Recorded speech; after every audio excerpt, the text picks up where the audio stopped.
नमस्कार दोस्तों, आज की क्लास में हम पढ़ेंगे आवर्धन क्या होता है, मैग्निफिकेशन। तो आइए शुरुआत करते हैं।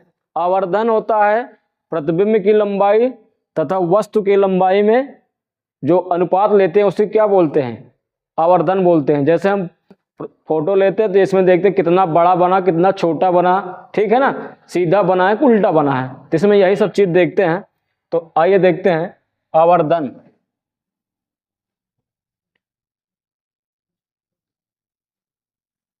आवर्धन, ठीक है, किसी वस्तु की प्रतिबिंब की लंबाई तथा वस्तु की लंबाई के अनुपात को आवर्धन कहते हैं।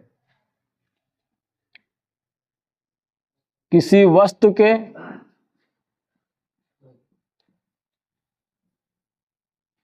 की या वस्तु के प्रतिबिंब की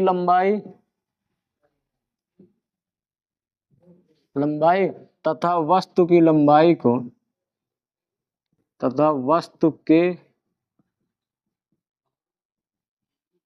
लंबाई के अनुपात को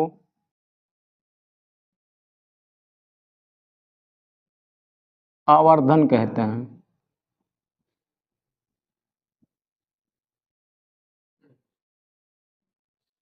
ठीक है, तो आवर्धन बराबर क्या हो जाएगा, आवर्धन बराबर ऊपर क्या हो जाएगा, प्रतिबिंब की लंबाई, प्रतिबिंब की लंबाई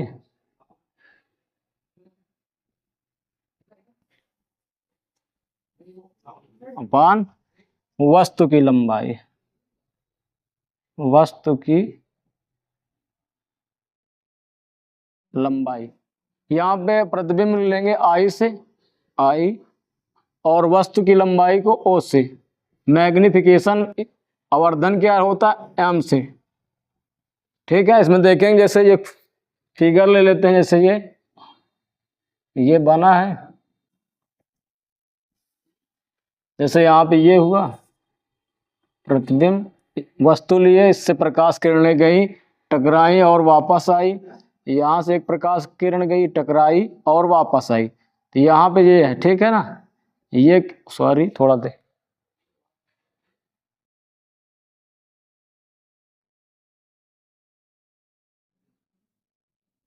ये हुआ, तो ये क्या हो गया, ऑब्जेक्ट ओ मान लेते हैं, और ये क्या हो जाएगा, आई, इमेज। तो यहाँ क्या देखेंगे कि वस्तु कितना बड़ा है और उसका प्रतिबिंब कितना बड़ा है, इसमें यही चीज लिया जाएगा, प्रतिबिंब की लंबाई कितना है और वस्तु की लंबाई कितनी है। ठीक है, यही लिया गया। इसमें एक और होता है इसमें कि आवर्धन क्या बोल सकते हैं इसमें, इसमें देखेंगे कि फार्मूला क्या बन के आएगा, यम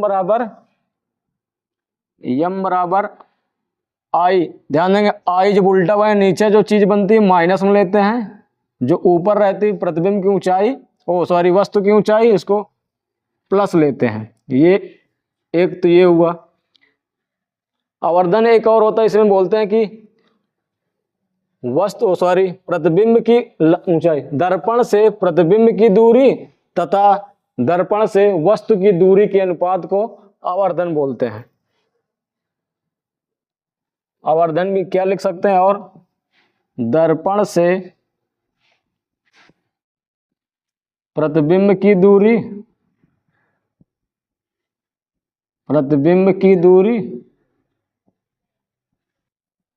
तथा वस्तु की दूरी के अनुपात को, वस्तु की दूरी के अनुपात को आवर्धन कहते हैं।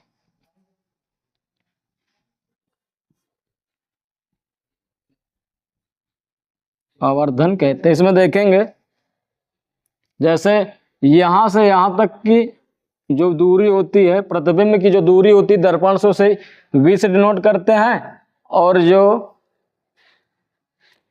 वस्तु की दूरी होती है दर्पण से उसको u से डिनोट करते हैं। तो इसमें क्या बोला गया है, दर्पण से प्रतिबिंब की दूरी तथा वस्तु की दूरी के अनुपात को आवर्धन कहते हैं। ठीक है, तो इसमें लेंगे, ध्यान देंगे दर्पण के बाएं साइड जितना भी इधर को चीजें रहेंगे वो हमेशा क्या रहेंगे, माइनस में लेंगे। तो m बराबर क्या हो जाएगा, ये v भी क्या है इधर साइड है तो माइनस का v, u भी क्या है इधर साइड तो माइनस का u, तो माइनस माइनस कैंसिल हो जाएगा प्लस, तो m बराबर क्या लिख सकते हैं v अपान u। ठीक है, अब यहाँ देखेंगे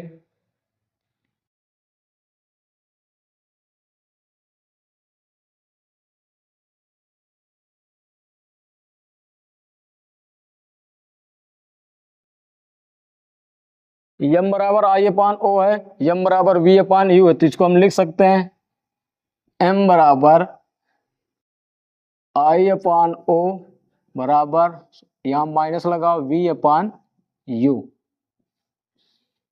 इसको ऐसे भी लिखते हैं, कहीं कहीं बुक में लिखा रहता i अपान o बराबर v माइनस u, ये होता है। अब हम देखेंगे प्लस रहेगा आवर्धन तो क्या होगा, माइनस रहेगा तो क्या होगा।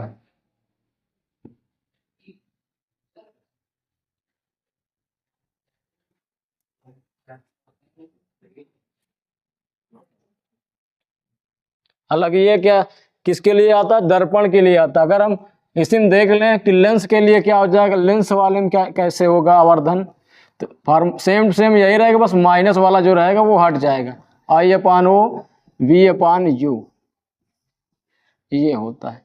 इसमें यही रहेगा। अगर प्लस में रहेगा तो क्या होगा, अगर यम पॉजिटिव है धनात्मक है, यम धनात्मक है तो प्रतिबिंब क्या बनेगा,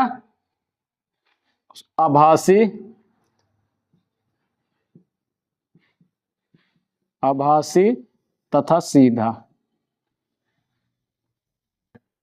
अगर m नेगेटिव आ रहा है मतलब ऋणात्मक आ रहा है तो प्रतिबिंब क्या हो जाएगा, प्रतिबिंब वास्तविक और उल्टा। ठीक है, अगर m पॉजिटिव आ रहा है तो प्रतिबिंब सीधा बनेगा और आभासी बनेगा, और नेगेटिव आ रहा है तो प्रतिबिंब वास्तविक और उल्टा बनेगा। अभी बताएं कि आभासी प्रतिबिंब क्या होता है और वास्तविक प्रतिबिंब क्या होता है। आभासी प्रतिबिंब क्या होता है, प्रकाश किरणें एक दूसरे से मिलती हुई प्रतीत होती हैं, और वास्तविक प्रतिबिंब क्या होता है, प्रकाश किरणें एक दूसरे से वास्तव में मिलती हैं। तो इसे क्या ले सकते हैं, इसको बोलेंगे वास्तविक प्रतिबिंब।